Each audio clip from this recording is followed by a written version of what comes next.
یا ایھا الذین آمنوا اتقوا اللہ، ایمان والو اللہ سے ڈرو، وکونوا مع الصادقین، سچوں کے ساتھ ہو جاؤ۔ اس آیت پر عمل کرتے ہوئے جب مسلمان اپنا تعلق ولیوں سے جوڑتا ہے، صحابہ کی زندگی ختم ہو گئی، صحابہ اب نہیں ہوں گے۔ کیوں؟ کیونکہ صحابہ حضور کو دیکھ کر بنے، حضور کے زمانے میں تھے، وصال ہو گیا۔ لیکن اولیاء یہ وہ سلسلہ ہے جس سے قیامت تک چلنا ہے۔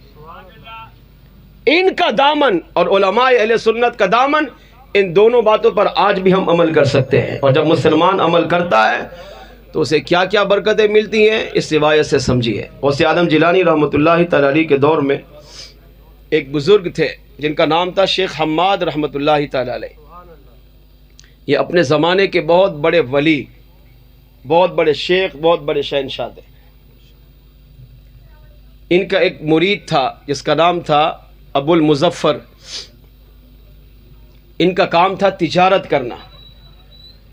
یہ اپنا مال جمع کر کے مصر میں، عراق میں، شام میں، دور دراز ملکوں میں جا کر سفر کرتے، وہاں جا کر مال بیچتے اور پھر اس مال سے جو آمدن ہوتی اس سے اپنا اور اپنے بیوی بچوں کا پیٹ پالتے۔ تو ابو المظفر تاجر فرماتے ہیں کہ میں نے ارادہ کیا کہ میں اس سال اپنا مال ملک شام لے کر جاؤں گا اور وہاں جا کر اس کو بیچوں گا، پھر اس سے جو مال ملے گا میں اسے اپنا اور بیوی بچوں کا پیٹ پالوں گا۔ تجارت کا سامان انہوں نے جمع کیا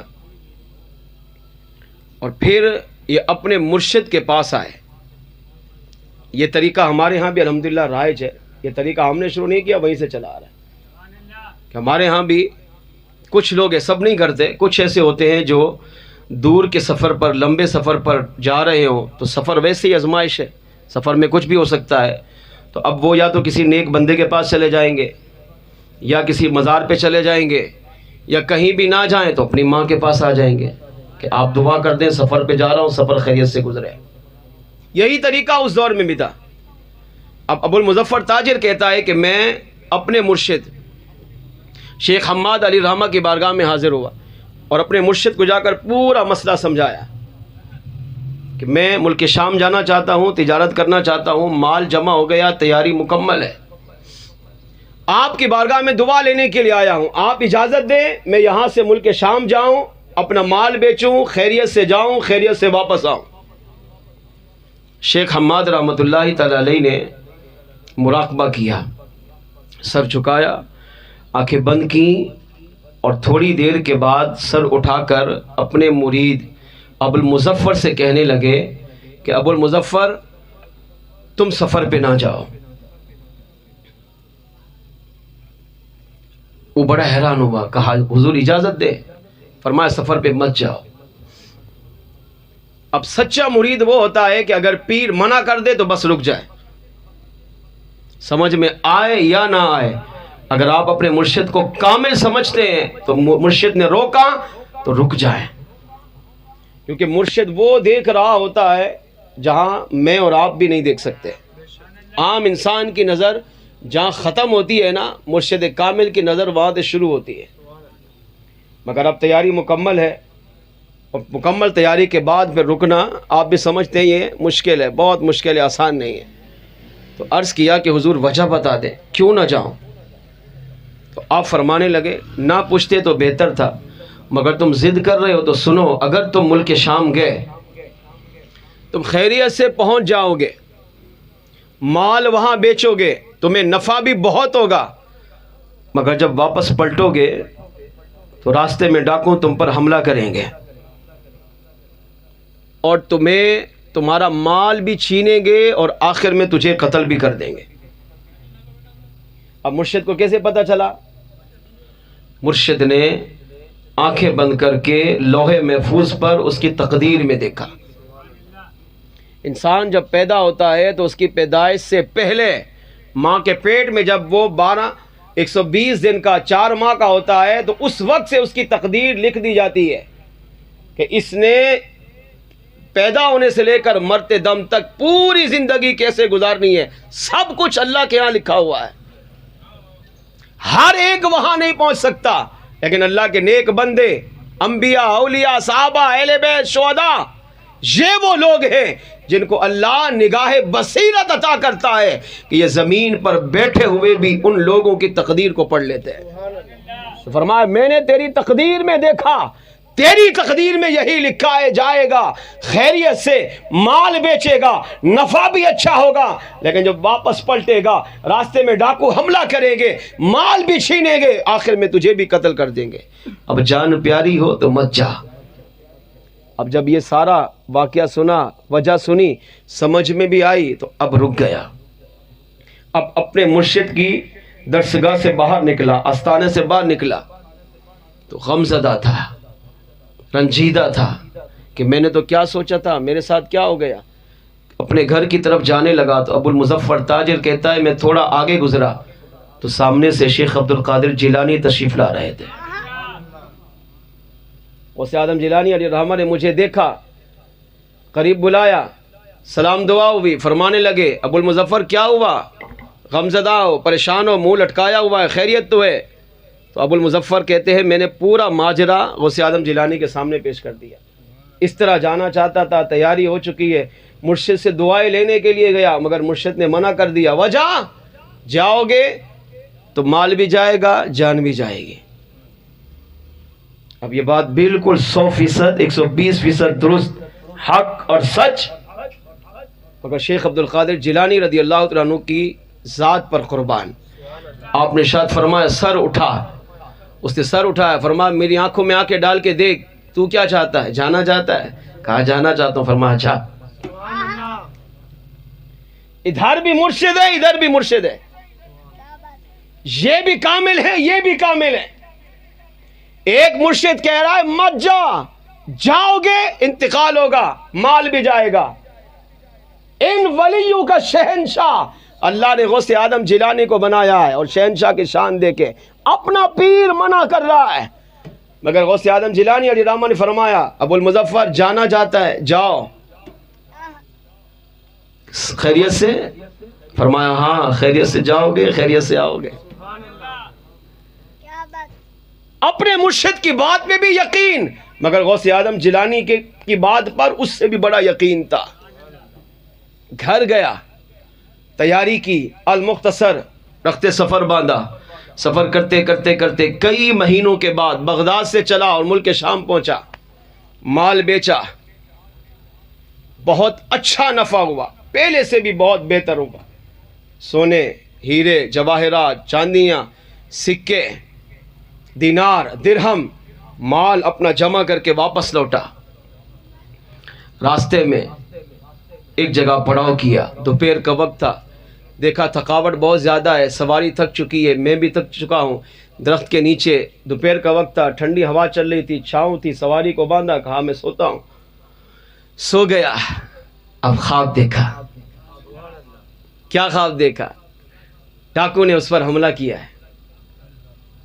کھڑا ہوا، تلوار لے، ڈاکو سے مقابلہ کیا. ڈاکو نے سارا مال چھین لیا اور آخر میں اسے بھی قتل کر دیا. اب جب گردن پہ تلوار رکھی نا اور چلانے لگے تو اب آنکھ کھلی. خوفناک خواب دیکھ رہا ہوں نا انسان تو پھر ڈر جاتا ہے، اور بعض اوقات پھر خوف کی وجہ سے آنکھ بھی کھلتی ہے، دیکھتا ہے اچھا میں اپنے گھر پہ بستر پہ ہوں، اچھا میں تو مر رہا تھا، چلو شکر ہے زندہ ہوں، بچ گیا ہوں. بعض اوقات انسان خواب میں اپنے آپ کو مرتے ہوئے بھی دیکھ رہا ہوتا ہے. وہ دیکھ رہا ہوتا ہے مجھے غسل بھی دیا گیا، جنازہ بھی ہو گیا، آپ مجھے اٹھا کے بھی لے کے جا رہے ہیں، قبر کی باری آئی، قبر میں اندر ڈالا، اب جب مٹی ڈالے تو اب آنکھ کھلتی ہے. وہ ویسے ڈر رہا ہوتا ہے، جسم پسینہ پسینہ، مگر آنکھ کھلی، اچھا شکر ہے اپنے گھر کے بستر پہ ہوں. یہ بھی عبرت ہے ہاں کہ خواب میں موت دکھا دی تو اس کا اشارہ ہوتا ہے. بزرگوں نے لکھا اب تیاری کر، تجھے اشارہ دیا ہے، تیرا وقت آنے والا ہے، تیاری کر. مگر ہماری غفلت کی کوئی انتہا نہیں. دیکھنے کے باوجود بھی سب کچھ خواب میں دیکھا، مگر آنکھ کھلی تو گھر پہ تھا، سب کچھ بھول جاتے ہیں. اب جب تلوار چلی تو پورا بدن پسینے سے شرابور. آنکھ کھلی، دیکھا تو وہیں درخت کے نیچے پڑا ہے. اب اٹھا، سواری اٹھائی اور فوراً وہاں سے دوڑا. چلتے چلتے چلتے بغداد پہنچا. اب جیسے شہر میں داخل ہوا، سانس پھولا ہوا ہے، گھبراہٹ بھی ہے، ظاہر ہے موت دیکھ کر آ رہا ہے. تو اب سوچ رہا ہے کہ پہلے میں اپنے مرشد کے پاس جاؤں یا غوث اعظم جیلانی کے پاس جاؤں. مرشد نے کہا تھا تو جائے گا، خیریت سے جائے گا، نفع بھی ہوگا، مگر واپسی پہ ڈاکو تجھ پر حملہ کریں گے، تیرا مال بھی لوٹیں گے، تجھے جان سے بھی مار دیں گے۔ مگر غوث اعظم جیلانی نے فرمایا تو جائے گا خیریت سے، واپس بھی خیریت سے آئے گا، نفع بھی ہوگا۔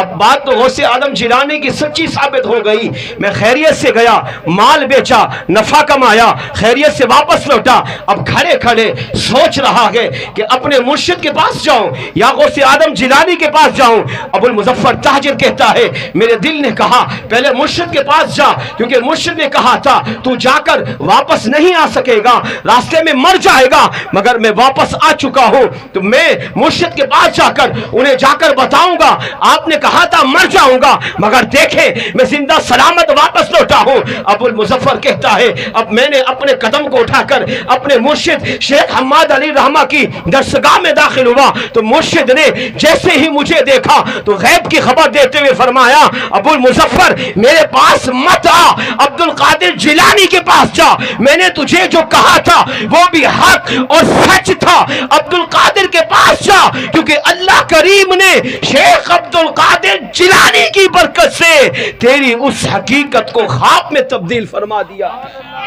میں نے جو کہا تھا یہ اپنی طرف سے نہیں، تیری تقدیر لوح محفوظ میں دیکھ کر کہا تھا، تیری تقدیر میں مرنا لکھا تھا۔ اگر اللہ نے تجھے زندگی عطا کی تو عبد القادر جیلانی کے صدقے عطا فرمائی، میرے پاس مت آ، عبد القادر جیلانی علی رحمہ کی بارگاہ میں حاضر ہو۔ اب ابو المظفر کہتا ہے میں اپنے مرشد کی درسگاہ سے نکل کر عبد القادر جیلانی علی رحمہ کی بارگاہ میں پہنچا۔ آج شیطان کہتا ہے نبیوں کو کیا پتا، تم یہاں سے درود پڑھو، آقا علیہ السلام کو کیسے پتا چلے گا؟ نبی تو شان، ان کی شان عرف والا ہے، امام الانبیاء کی شان عرف والا ہے۔ اللہ یہ کمال تو اپنے ولیوں کو بھی عطا کرتا ہے۔ اب غوث اعظم جیلانی کی بارگاہ میں گیا، آپ نے اسے پوچھا نہیں کیسے آیا، اسے دیکھتے ہی فرمایا تیرے مرشد نے جو بھی کہا وہ حق اور سچ کہا۔ اب غوث اعظم جیلانی اپنے آستانے پہ، شیخ حماد اپنے آستانے پہ، مگر انہیں کیسے پتا چلا کہ مرشد کیا کہہ رہے ہیں؟ اللہ اپنے ولیوں کی نگاہوں کو، قوت سماعت کو وہ کمال عطا کرتا ہے کہ اللہ کا ولی وہ چیز جس کو میں اور آپ نہیں دیکھ سکتے، اللہ کا ولی اس چیز کو ایسے دیکھتا ہے جیسے ہاتھ کی ہتھیلی کو دیکھ رہا ہوتا ہے۔ اللہ اپنے ولیوں کو وہ قوت سماعت دیتا ہے کہ جس کو ہم نہیں سن سکتے، اللہ کا ولی بیٹھے ہوئے کائنات کے کونے سے بھی اس کی آواز کو سن لیتا ہے۔ اب آپ نے فرمایا ابو المظفر تمہارے مرشد نے جو کہا وہ حق اور سچ کہا، سنو تمہارے مرشد نے جو بھی کہا تھا وہ بھی سچ تھا، تمہارے لوح محفوظ میں، تمہاری تقدیر میں مرنا لکھا تھا۔ جب تم چلے گئے تو میں نے تمہاری خاطر رات کو مصلی بچھایا، پوری رات عشاء کی نماز سے لے کر فجر کی نماز تک سر سجدے میں ڈالا، اللہ کی بارگاہ میں روتا رہا، گریہ زاری کرتا رہا۔ اے اللہ تو قادر ہے، تو مطلق ہے، تو عرف والا ہے، تو بے نیاز ہے، تو نے جو تقدیر میں لکھا وہ حق اور سچ ہے، مگر میں بھی تیرا بندہ ہوں، تجھ سے پیار کرتا ہوں، تجھ سے محبت کرتا ہوں، اپنی ساری زندگی تیری عبادت میں، تیرے محبوب کی یاد میں گزارتا ہوں، نافرمانی سے اپنے آپ کو بچاتا ہوں۔ میں تیرا عاجز بندہ عبد القادر جیلانی تیری بارگاہ میں فریاد کرتا ہوں، اے اللہ اس کی حقیقت کو تو خواب میں تبدیل فرما دے۔ فرمایا فلاں درخت کے نیچے جو تو نے سو کر خواب دیکھا تھا وہ حقیقت تھی، حقیقت میں ڈاکو نے آنا تھا، تجھ پر حملہ کرنا تھا، مال لوٹنا تھا، آخر میں تجھے قتل کرنا تھا۔ اللہ نے میرے گڑ گڑانے کی وجہ سے، میری دعاؤں کی وجہ سے، میرے سجدے میں رونے کی وجہ سے تیری اس خواب، اس حقیقت، اس لوح محفوظ کی حقیقت کو خواب میں تبدیل فرما دیا ہے۔ اس سے پتا چلا کہ اللہ اپنے ولیوں کو یہ کمال دیتا ہے، یہ قوت دیتا ہے، یہ طاقت دیتا ہے کہ اگر اس سے پیار کرنے والا مرید ہو یا طالب ہو یا اس سے محبت کرنے والا اگر مرشد کی محبت میں سچا ہو، کامل ہو، تو اللہ کریم ان ولیوں کے صدقے اسے ایمان کی دولت بھی عطا کرتا ہے، ایمان پر جینا بھی عطا کرتا ہے، ایمان پر مرنا بھی عطا کرتا ہے، اور اللہ چاہے تو ان ولیوں کے صدقے اس کی زندگی میں برکت بھی عطا فرما دیتا ہے۔ اب ہم غور کریں اللہ کے ولیوں سے ہم کتنا پیار کرتے ہیں، ہماری محبت کہاں کھڑی ہے، ہماری عقیدت کہاں کھڑی ہے۔ یہ محفل ہمیں یہ پیغام دے رہی ہے کہ زندگی مختصر ہے، ان قریب ہمیں بھی مر کر قبر میں جانا ہے۔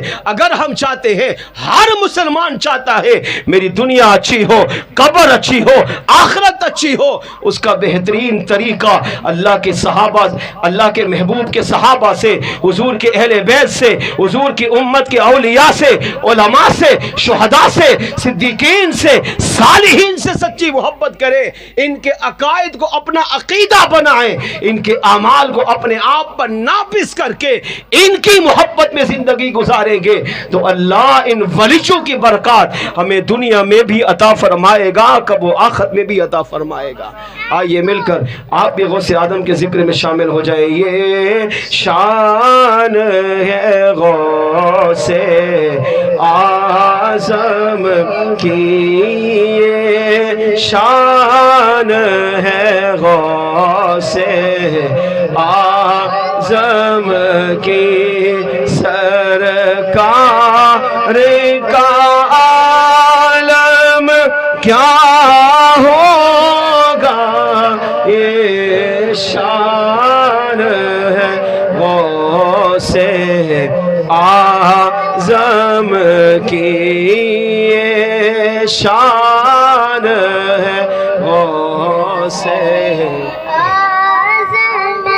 جب حسن تھا ان کا جلوہ نما، انوار کا عالم کیا ہوگا، جب حسن تھا ان کا جلوہ نما، انوار کا عالم کیا ہوگا، ہر کوئی فدا ہے بل دیکھے، ہر کوئی فدا ہے بل دیکھے، دیدار کا عالم کیا ہوگا، یہ شان ہے غوث